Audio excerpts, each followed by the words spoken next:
I'll be reading an excerpt from We Are Not One by George Packer, which describes the actions of Selva, a young girl, through the perspective of her father, Rustin. This story takes place in a dystopian future where students take exams that decide their lives. A high score means they can undertake respectable jobs. A low score deems them an excess bourgeois, a doomed social outcast. I chose We Are Not One because I resonate with Selva, who grapples with the reality of this dystopian future. I feel her frustration as she wonders if her father's love depends on her academic performance, and so I choose to embody her and all the feelings that encapsulate. The ground was undulating under Rustin's feet, the tavern awning about to collapse on his head, the gallows the only fixed thing in sight. He had seen enough. As he turned to go, a girl began to mount the scaffold. She wore the same clothes as the guardians, with a bag slung over her shoulder and goggles dangling from her neck.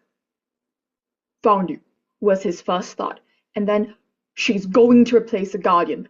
That's how it works, short shifts." Then, with the same decisiveness he'd seen from the moment she left the house, Selva reached for the noose and draped it over her head. His stomach dropped as the trapdoor opened beneath him, plunging him into a void of air. He watched his daughter come out onto the platform. She took a place between the two girls and planted her feet apart. "No!" He must have said it aloud because the couple under the umbrella turned around. "Shh!" His neck was tingling, his knees barely held him upright. "Do you want to leave this world?" the guardian asked. "No!" This time a silent cry. He would run to catch her legs before the rope went out, but she would be just out of reach, her head listing forward in the chokehold of the noose. "Possibly," Selva said. "What do you want to say to your—" "Listen, Papa," Selva said before the guardian could finish. "The other night, you asked why I'm angry. As usual, I didn't think of an answer fast enough. Well, here's my answer, Papa. Because you never believed the world could be better or worse than the one that you gave me, and that breaks my heart." A rumble of approval from the crowd. "Oh, this one's good," the woman under the umbrella said to the man. "That's my girl up there," Rustin wanted to tell her. "Our pride and joy." "The world was worse than you ever knew, Papa. Remember the exams?" He would never forget them.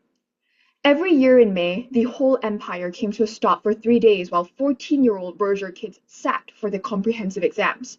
The next morning, bourgeois parents lined the walkways and cheered as their children filed into schools with pencils and notebooks and tense faces, some bravely managing a smile, others rigid with fear. "I had to place in the top 5%, Selva went on from the gallows. "Not just to qualify for provincials and have a shot at Imperial Medical College, but for you to still love me." Someone in the crowd loudly booed. "Selva, no, not true." "I didn't look at you because I was afraid I'd see it in your eyes. Being your daughter, I did what I had to do." As always, the results had been announced in the main square 2 days after the last exam, with practically the entire city in attendance. Out of 179 children, Selva Rustin was third. He thought. "We sat around the kitchen table and sang our favorite songs. You pretended Zeus was your patient. Was the world so bad?" "The next day, the boy who sat beside me in class wasn't there," Selva continued. "We all knew why. He was down around 170. Ivor was an excess bourgeois." "Do you remember what you said that night?" The tremble in Selva's voice was thickening. She was coming to her purpose. "I told you about Ivor, and you said—" "That's just the way it has to be, Sel." She had come home from school troubled, and he'd wanted to comfort her.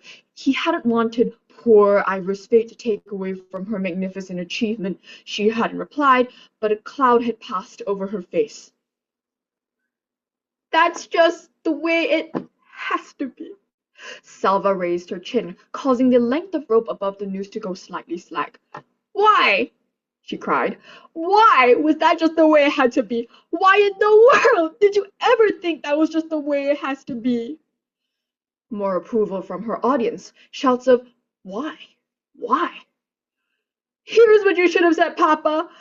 I'm sorry, sweetheart, but our whole life is a stinking pile of shit. That's how it is. We live on it, we eat on it, we fuck on it, we'll be buried in it. But I love you, so let's just not talk about it anymore. That's my girl, he thought again, but also, it wasn't just me. Everyone believed it. In the old days, beggars were drawn and quartered in that square. It sounds terrible now, but 4 months ago, ex-burgers were normal. You'd be surprised what people can get used to. If you'd said that, it would have helped me, but you didn't have the courage. Selva dropped her chin and lowered her voice. So I kept going. I started cramming for provincials. My dream was to reach the imperial round. Instead, we had an emergency. A cheer rose, half-heartedly. They weren't sure where she was headed. That was the end of exams. To be honest, it felt like the end of me. I actually, literally, didn't know who I was. Without the next round, why get up in the morning? She gave a hollow laugh. Then together came with the 6 principals. Suddenly people seemed happier. They started talking louder and laughing, even with strangers. The rules of good development came from the empire, from on high, but together was our own creation. And so I thought, okay, I'll do that. I'll join the self-organization committee, even I was in one, and I'll be the best damn together girl in the city. Someone laughed too loud. Rustin knew from the tremolo in Selva's voice that things were going wrong. Except together wasn't about that. It was the opposite of that. I am no better, and neither are you. That's the second principle. Selva brought her hands to her head and squeezed her eyes shut as if a massive headache had just come on. So here I am. I don't have the right thoughts. I keep thinking things I don't want to think. They go around and around, and I can't make them stop. I can't stop being your girl. The woman punched the air with her umbrella. Oh my God, she's great. Selva stood there in the grip of unuttered answers that would defeat their philosophy, and removed the noose from her own neck, descending the ladder into a swarm of cheers with failure in her eyes. Thank you.